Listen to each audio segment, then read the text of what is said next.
ایک بہت بڑی شخصیت تشریف لائی ہیں اور ود فیملی تشریف لائی ہیں، تو ہماری کلاس کے لیے بہت بڑا اعزاز ہے، اور جامع تنویر زہرا للبنات کا بھی بہت بڑا یہ اعزاز ہے۔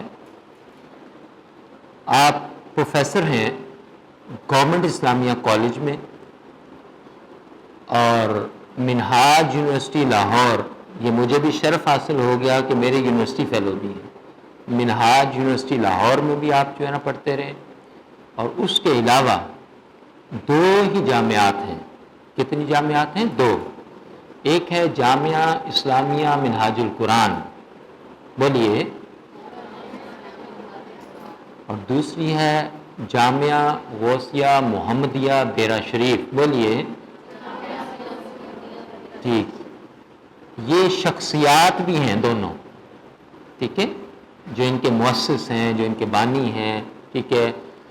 اب جامعہ اسلامیہ جو منہاج القرآن ہے، شیخ الاسلام پروفیسر ڈاکٹر محمد طاہر القادری مدظ اللہ علی استاذ المکرم، اور جامعہ غوثیہ محمدیہ بیرا شریف حضرت پیر محمد کرم شاہ الازہری رحمۃ اللہ تعالی علیہ۔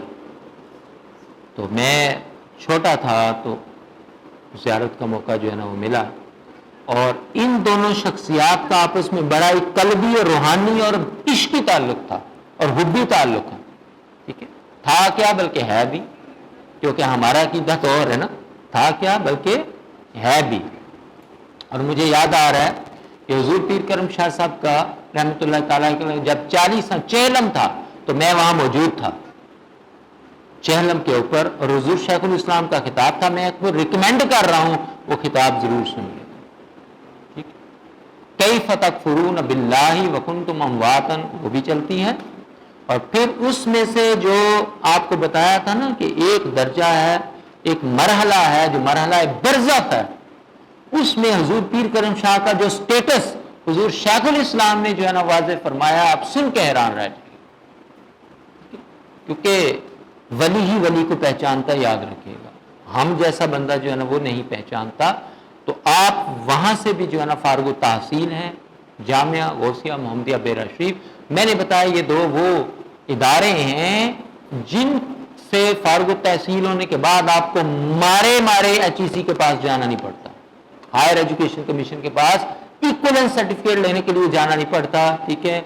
ہائر ایجوکیشن کمیشن کی ویب سائٹ پر یہ آلریڈی موجود ہیں، وہ کہتے ہیں ایکولنس نہیں، یہ ہے ہی ایم اے اسلامیت، ہے ہی ایم اے عربی۔ باقی مدارس کو ایکولنس سرٹیفکیٹ جو ہے نا وہ لینے جانا پڑتا ہے، یہ بہت بڑا جو ہے نا وہ شرف ہے۔ اور اسی طرح بہت بڑے ٹیورسٹ بھی ہیں، ٹھیک ہے، یہ ہمارے لیے بڑی خوشائند بات ہے، ٹھیک ہے۔ تو یقیناً اتنی بڑی شخصیت جب ہمارے درمیان موجود ہو تو یہ ہو نہیں سکتا کہ ہم ان کو لب کشائی کا موقع نہ دیں اور ان کے خیالات سے ہم مستفید نہ ہوں۔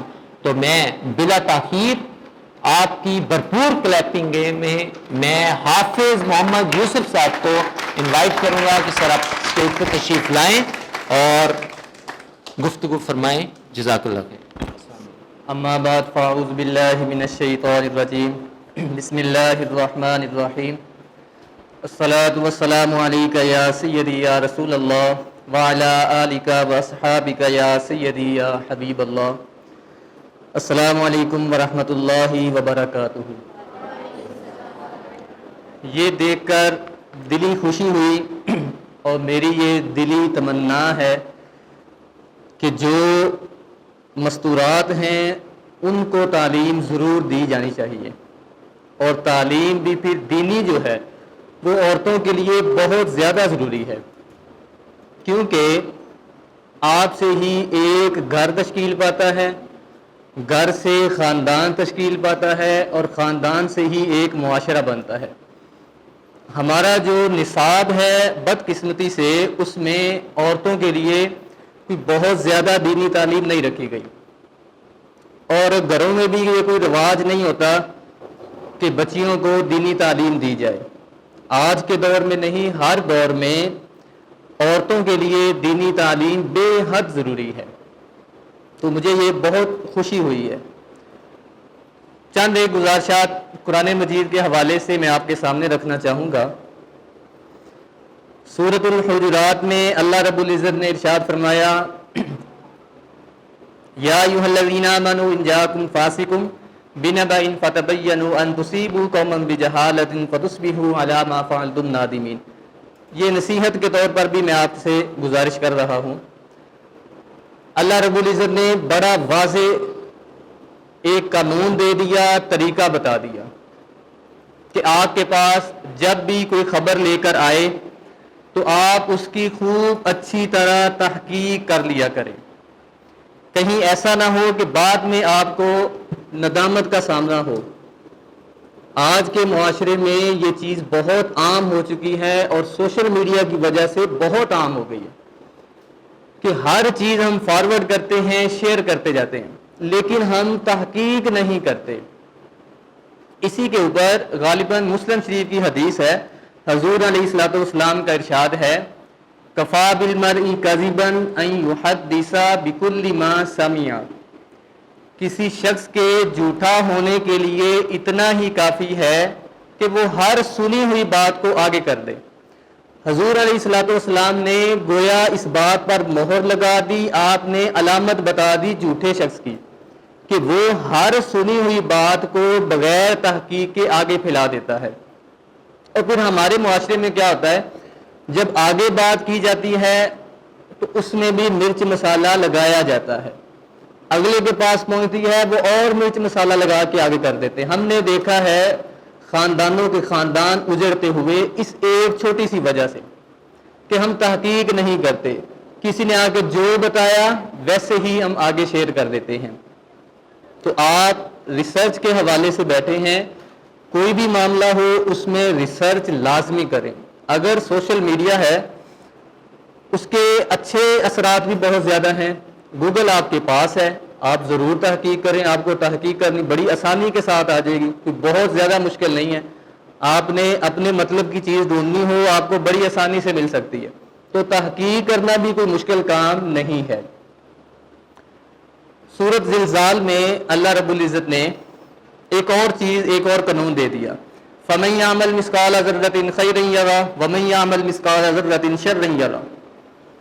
کہ آپ ذرہ برابر بھی نیکی کریں گے تو آپ اس کا اجر پا لیں گے, آپ ذرہ برابر بھی برائی کریں گے تو آپ اس کا بدلہ پا لیں گے. اب ان آیات کی روشنی میں یہ چیز طے ہو گئی کہ جو چیز آپ تقسیم کریں گے اسی چیز کی فراوانی آپ کے پاس ہوگی. یہ اب آپ کے اوپر ڈیپینڈ کرتا ہے. آپ نفرت تقسیم کریں گے سب سے زیادہ نفرت آپ کو ملے گی. آپ محبت اور پیار تقسیم کریں گے سب سے زیادہ پیار آپ کو ملے گا. آپ آسانیاں پیدا کریں گے تو اللہ آپ کے لیے آسانیاں پیدا کرے گا. ایسا نہیں ہو سکتا کہ آپ خود نفرتیں تقسیم کریں اور اللہ سے امید رکھیں کہ اللہ ہمارے لیے پیار محبت والا معاملہ کرے گا. ایسا نہیں ہو سکتا. آپ کسی کا حق ماریں اور یہ توقع رکھیں کہ اللہ ہمیں غیب سے خزانے دے گا, ایسا بھی ممکن نہیں ہے.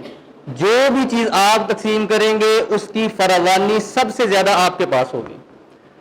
میں دیکھ رہا ہوں آپ کے پاس کاپی پینسل بھی ہے, تو ایک چیز میں آپ کو لکھانا چاہوں گا. اکثر یہ ہمارے ذہنوں میں سوال آتا ہے کہ اللہ رب العزت اپنے بندوں کے ساتھ کس طرح معاملات کرتے ہیں. اللہ رب العزت ایک ہی بندے کے ساتھ یا مختلف بندوں کے ساتھ تین طرح کے معاملات کرتے ہیں. نظام کہ اللہ جو معاملات کرتا ہے وہ تین طرح سے کرتا ہے. تین جو نظام ہیں وہ کون سے ہیں؟ ایک ہے نظام عدل. پہلا نظام عدل. نظام عدل کیا ہے؟ نام سے ہی آپ کو پتہ چل رہا ہوگا کہ آپ جتنی محنت کریں گے اللہ آپ کو اتنا اجر دے دے گا. اللہ آپ کے ساتھ انصاف والا معاملہ کرتا ہے. یہ نظام عدل ہے. پھر ایک دوسرا معاملہ ہے, وہ ہے نظام حکمت. نظام حکمت میں کیا ہے کہ بسا اوقات آپ محنت کرتے ہیں لیکن آپ کو اس کے مطابق اجر نہیں ملتا. آپ پریشان بھی ہو جاتے ہیں کہ میں نے تو بہت محنت کی لیکن مجھے اجر نہیں ملا. تو 1 سال بعد، 2 سال بعد یا 2 دن کے بعد آپ کو خود ہی پتہ چل جاتا ہے کہ وہ کام میرے لیے نہیں ہوا، اچھا ہوا، خود ہی بندے کو پتہ چل جاتا ہے. اس میں نظام حکمت ہے، اس میں اللہ کی حکمت ہوتی ہے. اب مثال کے طور پر صلح حدیبیہ دیکھیں. اب آج بھی آپ صلح حدیبیہ کی شرائط پڑھ لیں، جو اس وقت صحابہ کرام تھے جب شرائط لکھی جا رہی تھی، سب کے ذہنوں میں یہی تھا کہ مسلمانوں کے ساتھ بڑی سخت زیادتی ہو رہی ہے. آج بھی آپ شرائط پڑھیں آپ کو ایسا ہی لگے گا کہ مسلمانوں کے ساتھ زیادتی ہو رہی ہے، لیکن اس میں حکمت تھی. اب دیکھیں صلح حدیبیہ ہو رہا ہے 6 ہجری میں. ٹھیک 2 سال کے بعد آپ جس کے ساتھ معاہدہ کر رہے ہیں آپ اسی کو فتح کر لیتے ہیں، مکہ ہی فتح ہو جاتا ہے. اس وقت حکمت یہ تھی کہ سب سے پہلے یہ باور کروانا تھا کہ آپ دیکھیں دنیا میں جب بھی کوئی معاہدہ تشکیل پاتا ہے اس میں ایک فریق نہیں ہوتا، 2 فریق ہوتے ہیں. کبھی بھی ایک فریق معاہدہ نہیں کرتا. وہ الگ بات ہے کہ ایک فریق بہت طاقتور ہو اور ایک فریق بہت کمزور ہو، یہ میٹر نہیں کرتا. میٹر یہ کرتا ہے کہ فریق 2 ہونے چاہیے. تو اس میں یہ باور کروانا تھا کہ مسلمان بھی ایک الگ حیثیت رکھتے ہیں، وہ معرض وجود میں آ چکے ہیں. اور 2 سال کے بعد ہی آپ نے مکہ ہی فتح کر لیا، اور اس کے بعد اذا جاء نصر اللہ والفتح، آپ کا جو فتوحات کا سلسلہ ہے وہ رکا ہی نہیں. حضرت عمر فاروق کے زمانے میں دیکھ لیں کتنی فتوحات ہوئی. تو یہ ہے نظام حکمت. اس میں حکمت ہوتی ہے اور بندے کو پتہ چل جاتا ہے کہ اللہ نے یہ میرے ساتھ یہ معاملہ نہیں کیا، اب کیا ہے تو میرے لیے بہتر ہے. ایک تیسرا ہے نظام فضل. نظام فضل میں کیا ہوتا ہے کہ بندے نے ذرہ برابر بھی محنت نہیں کی ہوتی اور اللہ اس کو بہت زیادہ نواز دیتا ہے. یہ اللہ کی خاص عطا ہوتی ہے. اب دیکھیں کہ وہ بڑھیا، وہ فاحشہ جس نے ساری زندگی گناہ کیے، اپنی آخری جو لمحات تھے اس میں ایک پیاسے کتے کو پانی پلایا اور اللہ نے اس کو بخش دیا. اس نے کوئی نیکی نہیں کی تھی اس سے پہلے. ان شاء کہ ہمیشہ اللہ سے فضل مانگے. اللہ کا فضل ہی سب کچھ ہے. نظام عدل کے تحت دنیا کا کوئی بھی انسان بخشا نہیں جا سکتا. یہ اللہ کا فضل ہی ہوگا کہ ہماری بخشش کا سبب بنے گا انشاءاللہ. تو جب بھی دعا مانگیں اللہ سے اس کا فضل ہمیشہ مانگتے رہیں. تو اللہ رب العزت آپ کے علم میں اضافہ فرمائے، اور جو اس میں اس نیک کاوش میں شریک ہیں اللہ ان کو جزائے خیر دے. وما علینا الا البلاغ. آمین. اللهم صل على سيدنا ومولانا محمد وعلى آل سيدنا ومولانا محمد وبارك وسلم وصل عليه. ربنا آتنا في الدنيا حسنة وفي الآخرة حسنة وقنا عذاب النار. ربنا لا تزغ قلوبنا بعد إذ هديتنا وهب لنا من لدنك رحمة إنك أنت الوهاب. ربنا إنك جامع الناس ليوم لا ريب فيه إن الله لا يخلف الميعاد.